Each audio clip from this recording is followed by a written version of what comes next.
పత్రికా విలేకరులకు నమస్కారం. మళ్ళీ ఈరోజు ఫస్ట్ ప్రెస్ మీటింగ్ అభివృద్ధి కార్యక్రమాల గురించి, ముఖ్యంగా మా గౌరవనీయులు రేవంత్ రెడ్డి గారు ముఖ్యమంత్రి అయిన తర్వాత నియోజకవర్గ అభివృద్ధి గురించి, ఖజానా ఖాళీ అయినప్పటికీ కూడా బడ్జెట్ సమకూర్చుకొని అభివృద్ధి చేయాలనే ఉద్దేశంతో ప్రతి ఒక్క శాసనసభ్యునికి కూడా బడ్జెట్ కేటాయించడం జరిగింది. దాంట్లో భాగంగానే ఎస్డిఎఫ్ నిధులు ఏవైతే ఉన్నాయో ఎస్డిఎఫ్ నిధులు 10 కోట్ల వరకు ప్రపోజల్స్ ఇవ్వడమని చెప్పడం జరిగింది.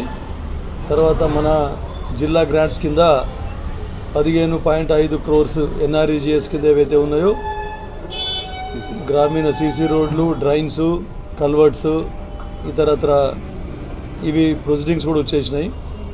15.5 కోట్లకు ఎన్ఆర్ఈజిఎస్ కింద ప్రొసీడింగ్స్ ఇవ్వడం జరిగింది కలెక్టర్ గారు. త్వరలో ఈ పార్లమెంట్ ఎలక్షన్ కోడ్ కంటే ముందే ఈ పనులు ప్రారంభించడం జరుగుతుంది. తర్వాత మార్చి లోపల కంప్లీట్ కూడా చేయడం జరుగుతుంది అని చెప్పడం జరిగింది. తర్వాత ఎస్డిఎఫ్ నిధులు కూడా త్వరలో అవి కూడా ప్రొసీడింగ్స్ రావడం జరుగుతుంది. తర్వాత ఇంకా ఇది కాకుండా ఇతరత్ర మళ్ళా ముఖ్యంగా అంగన్వాడీ బిల్డింగ్స్ గురించి, తర్వాత అంగన్వాడీ టాయిలెట్స్ గురించి 6 కోట్ల రూపాయలు, వాటిని కూడా ప్రపోజల్స్ పంపడం జరిగింది. త్వరలో అవి కూడా ఒక 1-2 days లోపల అవి కూడా ప్రొసీడింగ్స్ రావడం జరుగుతుంది. తర్వాత ముఖ్యంగా మన వెనుకబడ్డ ప్రాంతం నారాయణఖేడ్ గురించి ముఖ్యమంత్రి గారికి రిప్రజెంటేషన్ ఇవ్వడం జరిగింది. ఎందుకంటే నారాయణఖేడ్ వెనుకబడ్డ ప్రాంతం, ఇక్కడ పరిశ్రమలు ఏర్పాటు చేస్తే చాలా బాగుంటుందని చెప్పేసి వారి దృష్టికి తీసుకెళ్ళడం జరిగింది. తర్వాత గౌరవ ఇండస్ట్రీస్ మినిస్టర్ శ్రీధర్ బాబు గారి దృష్టికి కూడా తీసుకుపోవడం జరిగింది. సో ఖచ్చితంగా ఒక క్లస్టర్ ఏర్పాటు చేయడం అని చెప్పి సజెస్ట్ చేయడం జరిగింది. 50 నుండి 100 ఎకరాల వరకు ప్రభుత్వ స్థలం ఎక్కడైతే ఉంటుందో రోడ్ అప్రోచబిలిటీ, అక్కడ ఇండస్ట్రియల్ క్లస్టర్ ఖచ్చితంగా మీకు శాంక్షన్ చేస్తామని వారు కూడా మాకు అష్యూరెన్స్ ఇవ్వడం జరిగింది. దాంట్లో భాగంగా నిరుద్యోగ సమస్య నిర్మూలనకై చాలా నిరుద్యోగ సమస్య ఉన్నది. నా ఎలక్షన్లో కూడా నేను చెప్పడం జరిగింది. అపార్ట్ ఫ్రమ్ 6 గ్యారంటీస్, ప్రభుత్వ సంక్షేమ పథకాలే కాకుండా ఉద్యోగ కల్పనకు, ఎంప్లాయ్మెంట్ జనరేషన్ గురించి ఫస్ట్ ప్రయారిటీ ఇస్తా అని చెప్పేసి నా మేనిఫెస్టోలో కూడా చెప్పడం జరిగింది పర్సనల్గా. దాంట్లో భాగంగా రిక్వెస్ట్ చేస్తే ఫస్ట్ అయితే మీరు ఒక స్కిల్ డెవలప్మెంట్ పెట్టుకోండి. దాంతోపాటు స్కిల్ డెవలప్మెంట్లో నైపుణ్యత గురించి శిక్షణ ఇచ్చి ప్లేస్మెంట్స్ ఇస్తాము, ఇతరతర ఎక్కడ అవకాశాలు ఉన్నాయో అక్కడ ఉపాధి కల్పిస్తామని చెప్పి ఫస్ట్ అడగగానే 10 కోట్ల రూపాయలతోనే మాకు స్కిల్ డెవలప్మెంట్ శాంక్షన్ చేయడం జరిగింది. సెంటర్ నారాయణఖేడ్లో ప్రభుత్వ స్థలం ఒక 4 ఎకరాలు ఎక్కడ ఉంటే చూడమని చెప్పి గుర్తించడం అని చెప్పడం జరిగింది. 4 ఎకరాలు ఆడియో గారికి చెప్పి గుర్తించడం జరిగింది. త్వరలో దీనికి కూడా ప్రొసీడింగ్స్ ఇవ్వడం జరుగుతుంది. త్వరలో పని కూడా స్టార్ట్ చేయడం జరుగుతుందని చెప్పడం. తర్వాత మా ఆర్ఎండ్బి మంత్రివర్యులు గౌరవనీయులు కోమటిరెడ్డి వెంకటరెడ్డి గారి దృష్టి కూడా తీసుకొని పోయి కూడా అడిషనల్గా ఒక 22 కోట్ల రూపాయలకు ప్రపోజల్స్ ఇచ్చడం, అవి కూడా త్వరలో ప్రొసీడింగ్స్ రావడం జరుగుతుందని చెప్తా ఉన్నాం. ముఖ్యంగా ఇరిగేషన్, గతంలో మిషన్ కాకతీయలో అన్ని లొసుగులే, ఎక్కడ కూడా ఏ చెరువు కూడా ఆయకట్టు కూడా పెరగలేదు, ఉన్న ఆయకట్టు కూడా స్థిరీకరణ జరగలేదు. తర్వాత ఎక్కడ చూసినా కూడా రైతులు ఇంకా నీళ్ళు ఉంటలేవు, చాలా బీటలు బారిపోయినాయి చెరువుల ఇవన్నీ, తర్వాత తూము లీకేజ్ ఉన్నాయని చెప్తే ఇతరత్ర అన్ని సర్వే చేయడం అని చెప్పినాము. దాని ప్రకారం ఇప్పుడైతే ఎమర్జెన్సీ కింద ఒక 30 కోట్ల రూపాయలకు ఇరిగేషన్లో ఎక్కడెక్కడ అవసరాలు ఉన్నాయో 30 కోట్ల రూపాయలకు ప్రతిపాదనలు పంపడం జరిగింది. త్వరలో ఇరిగేషన్ ఫండ్స్ కూడా మనకు ప్రొసీడింగ్స్ రావడం జరుగుతుందని చెప్తా ఉన్నాం. ముఖ్యంగా ఇంకొకటి, మొన్ననే గత ప్రభుత్వంలో శాంక్షన్ అయిన పనులు ఏవైతే ఉన్నాయో, గత ప్రభుత్వంలో అసలు అమౌంట్ లేకున్నా, ఒక్క రూపాయి కూడా ఖజానాలు లేకున్నా, ఉల్టా -6.5 లక్షల కోట్ల అప్పులుంటే, జీతాలు ఇవ్వలేని పరిస్థితి ఉంటే 100 కోట్ల రూపాయలు, రాష్ట్రంలో చూస్తే 1000 కోట్ల రూపాయలకు ప్రొసీడింగ్స్ ఇవ్వడం జరిగింది అభివృద్ధి పనుల గురించి. ఎప్పుడు కూడా అభివృద్ధి పనుల్లో ఉన్న ఫండ్స్ కంటే మనకి ఏవైతే ఫండ్స్ లభ్యత ఉంటుందో దానికంటే ఒక 10%, 20% ఎక్కువగా ప్రపోజల్స్ ఇస్తే చాలా బాగుంటుంది. గతంలో ఏమైందంటే 1 రూపాయి జీతాలు ఇవ్వలేని పరిస్థితిలో గవర్నమెంట్ ఉంటే కూడా కేవలం ఎలక్షన్ దృష్టిలో పెట్టుకొని ఎలక్షన్లో ఓటు దండుకోవాలనే ఉద్దేశంతో డబ్బులు లేకున్నా వేల కోట్ల రూపాయలకు ప్రతిపాదనలు మాత్రమే సిద్ధం చేసింది. మీకు అందరికీ తెలుసు, ఇది దళిత బంధు గురించి కానీ ప్రపోజల్స్ ఇచ్చింది, గృహలక్ష్మి గురించి వందల మందికి ప్రపోజల్స్ ఇవ్వడం జరిగింది ఒక్కొక్క గ్రామానికి. అయినా కూడా ఎక్కడ వేసిన గొంగడు అక్కడనే అవేమి అయ్యేవి కాదు, పోయేది కాదు. కానీ మా ముఖ్యమంత్రి రేవంత్ రెడ్డి గారి ప్రభుత్వం బడ్జెట్ అవైలబిలిటీని బట్టి, ఫండ్స్ లభ్యతను బట్టి ప్రతిపాదనలు ఇవ్వండి అని చెప్పేసి క్షుణ్ణంగా వివరించడం జరిగింది. దాని ప్రకారమే ఎక్కడెక్కడ ఫండ్స్ లభ్యత ఉన్నదో దాని ప్రకారమే ప్రపోజల్స్ ఇచ్చడం, త్వరలో ప్రొసీడింగ్స్ రావడం జరుగుతుంది. ఈ అభివృద్ధి కార్యక్రమాలు కూడా చేపట్టడం జరుగుతుంది. ఇక ముఖ్యంగా మొన్న కూడా నాట్ స్టార్టెడ్ వర్క్స్ ఏవైతే ఉన్నాయో అందరికీ అధికారులకు వాళ్ళ తప్పది, గత ప్రభుత్వం చేసిన తప్పు, ఉన్న ఫండ్స్ లేకున్నప్పటికీ కూడా ఎక్కువ ప్రపోజల్స్ ఇవ్వడం జరిగింది, ఎక్కువ ప్రొసీడింగ్స్ ఇవ్వడం జరిగింది. అట్లాంటివి కొన్ని రద్దు చేస్తే కూడా మరి ముఖ్యమంత్రి గారి దృష్టికి తీసుకొని పోయి 80% వర్క్స్ ఏవైతే ఉన్నాయో నాట్ స్టార్టెడ్ కూడా మళ్ళీ రెస్టోర్ చేసి మా వెనుకబడ్డ ప్రాంతం అభివృద్ధి గురించి ఖచ్చితంగా ఇవ్వాలి అని చెప్పేసి ముఖ్యమంత్రి గారిని కోరిన వెంటనే ఆయన కూడా సానుకూలంగా స్పందించి, సరే నువ్వు లెటర్ ఇచ్చేసేయు, ఏవి కూడా క్యాన్సిల్ కాకుండా 80% పనులు గతంలో ప్రపోజ్ చేసినా కూడా ప్రొసీడింగ్స్ వచ్చినా కూడా మళ్ళీ రెస్టోర్ చేసి రీశాంక్షన్ కూడా చేపిస్తా చెప్పడం జరిగింది. నిధులు కూడా వాటికి అప్పుడు గత ప్రభుత్వం నిధులు లేకుండే, దీనికి విడతల వారీగా ఇప్పుడు ఇచ్చిన ప్రపోజల్స్, ఇప్పుడు కొత్త ప్రభుత్వంలో ఇచ్చిన ప్రపోజల్స్ దానికి ప్రొసీడింగ్స్ రిలీజ్ చేసి ఫండ్స్ ఇమ్మీడియట్గా రిలీజ్ చేస్తామని చెప్పడం జరిగింది.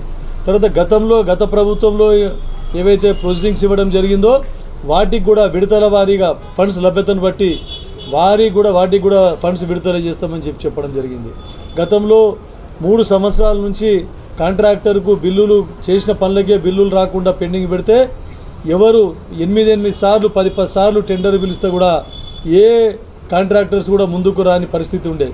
అట్లాంటిలో మేము అష్యూరెన్స్ ఇచ్చి మా ప్రభుత్వం తరఫున, మా ముఖ్యమంత్రి గారి తరఫున ఖచ్చితంగా మీకు విడుదల వారీగా మీకు ఫండ్స్ ఇప్పించే బాధ్యత మాది, మీ బిల్స్ ఇప్పించే బాధ్యత మాది అని చెప్పి అందరి కాంట్రాక్టర్లను, ఏ పార్టీకి సంబంధించిన వాళ్ళైనా సరే, ఎవరు కాంట్రాక్టర్స్ అయినా సరే వాళ్ళని మేమందరం రిక్వెస్ట్ చేసుకొని ఖచ్చితంగా మా వెనుకబడ్డ ప్రాంతానికి మీరు వచ్చి తొందరగా పని స్టార్ట్ చేయండి, మీరేం భయపడాల్సిన అవసరం లేదు, మీకు అన్ని విధాలా సహకరిస్తామని చెప్పేసి వారిని రిక్వెస్ట్ చేస్తే వారందరు కాంట్రాక్టర్స్ కూడా గతంలో ఎవరైతే ముందుకు రాలేదో అందరూ 90% కాంట్రాక్టర్స్ కూడా ముందుకు వచ్చి పనులు చేపట్టడం జరుగుతూ ఉంది. త్వరలో పనులు స్టార్ట్ చేస్తామని చెప్పడం జరిగింది.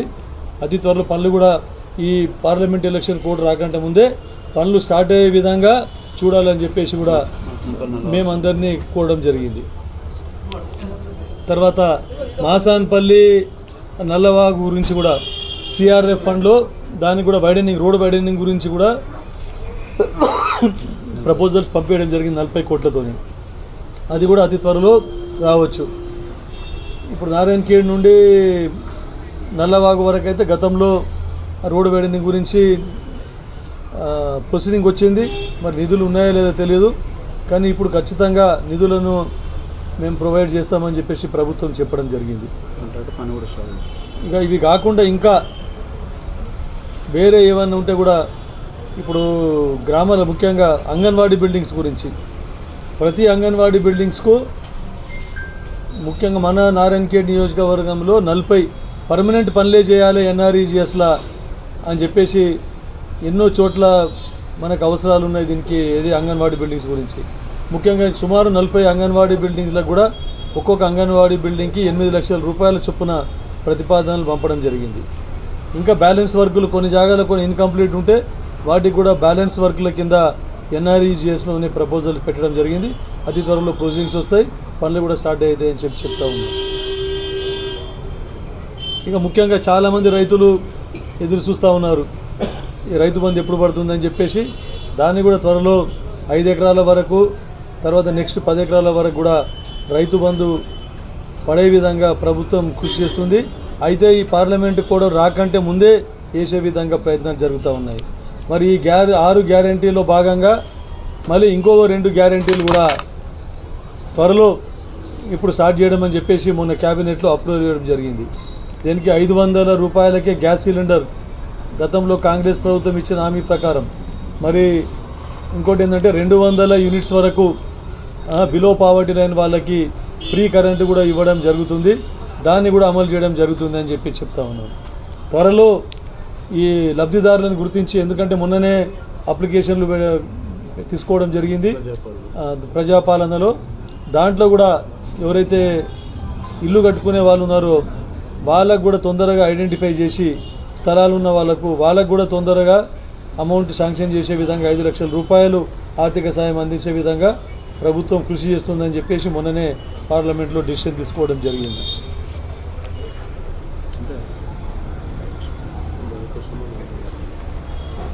తర్వాత